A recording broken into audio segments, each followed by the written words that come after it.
Attention, my fellow Guactown citizens. We've just received the schedule release for the Houston Texans for the 2025-2026 season, and like the last 2 years, I'll be giving my way too early predictions on how I think my glorious Texans will do. Last year was a bit of a disappointment, but I'm still proud of how my team fought until the very end, even with the fucking refs working with the Chiefs, but it's whatever.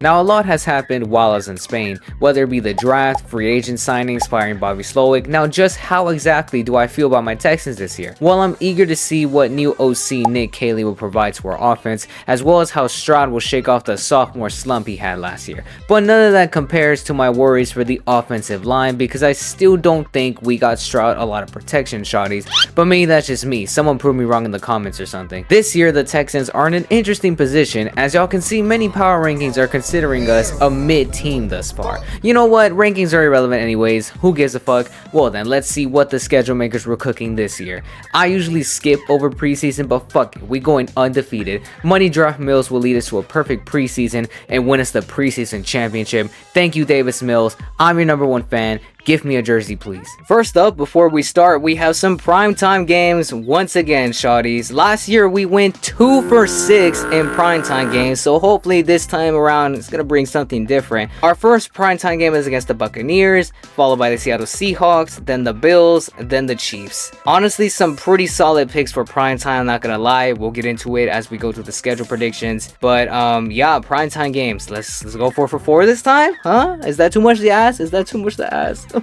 Alright, but our actual season opener is going to be against the Los Angeles Rams. And oh my goodness, I don't know what to expect, shawties. I really don't. Rams had an interesting draft, and I need to know how LA fans feel about the draft. That being said, Matthew Stafford is now 37 years old, and you already know LA is doing everything they can to squeeze the productivity of this man. Kyron Williams will continue to pave his legacy, and overall the Rams are, a pretty solid team, This will also be a pretty even match, but I'm gonna say that we got this one, It's a season opener, and to think that CJ Pookie was gonna lose the season opener, I think that's blasphemous. Our next game, which is going to be the home opener, is actually going to be against the Tampa Bay Buccaneers. Crazy, 2 NFC matchups to start off the season. I really was not expecting that. So the Bucs are an interesting team. I'm a Baker Mayfield fan myself, and I love that he found himself under their system. He also gave us one of the most exciting Texans games of all time, and for that I always have respect for him. That being said, last year the Bucs were pretty miserable defense wise, and if Pookie can continue to sling the ball as he did his rookie season, I think we got this game in the bag.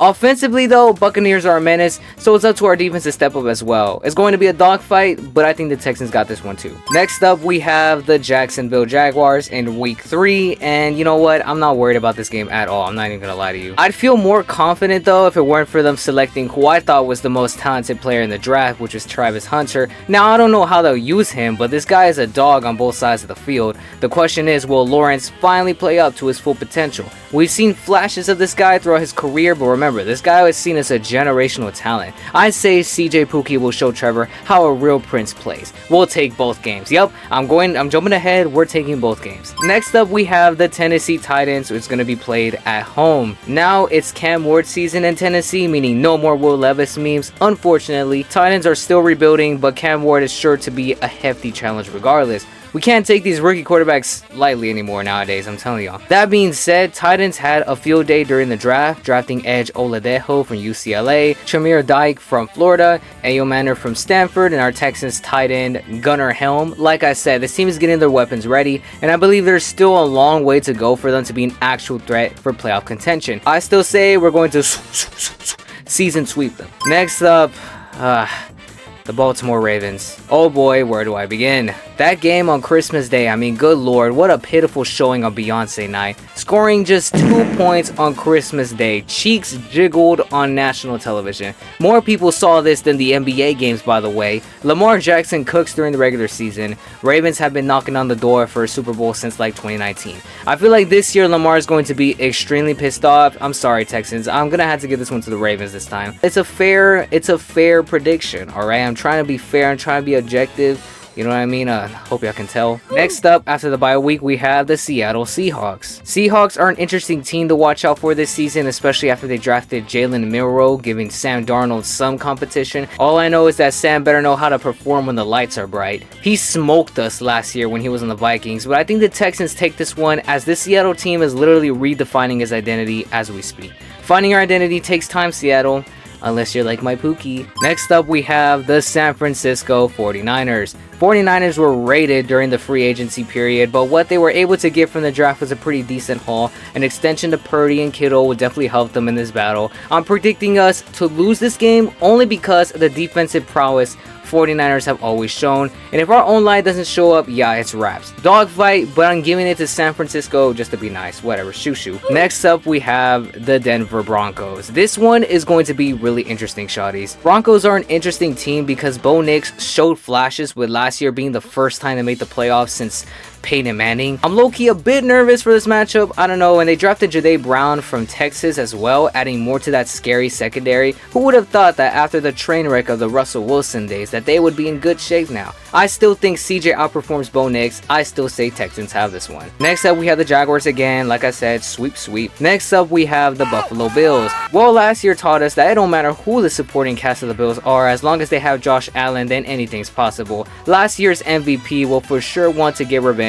after last year's loss in NRG Stadium, so he'll be sure to come out hungry. Scary team? Actually, no, it's just Allen. Josh Allen scares me, bro. Oh, look at me, I'm Josh Allen. America Haley Steinfeld. Oh, I'm the MVP. Whatever, I'll give you this one. Next up, we have the Indianapolis Colts. Wow, we don't play the Colts until week 13. That's crazy. The Colts are an AR season now, and it's up to him to step up if the Colts want any opportunity in taking the next leap forward. Get this QB competition room here. Anthony Richardson, Daniel Jones, and Riley Leonard. Stinky like poo-poo, bro, but nah. I'm just hating. AR showed flashes, but bro is inconsistent as Jalen Green. I mean, he makes throws that prime Aaron Rodgers used to make, only then to pull out his best Josh Rosen impression and throw picks. Their star tight end they drafted, Tyler Warren, will only be effective if they have someone to throw the ball correctly, you know? Either way, I think the Texans take both games again, albeit not in a pretty game, but definitely going to be a dogfight, but I still think we got both games. So what does that mean? Yeah, I just said the Texans are going to go 6-0 in divisional games. Book it right now.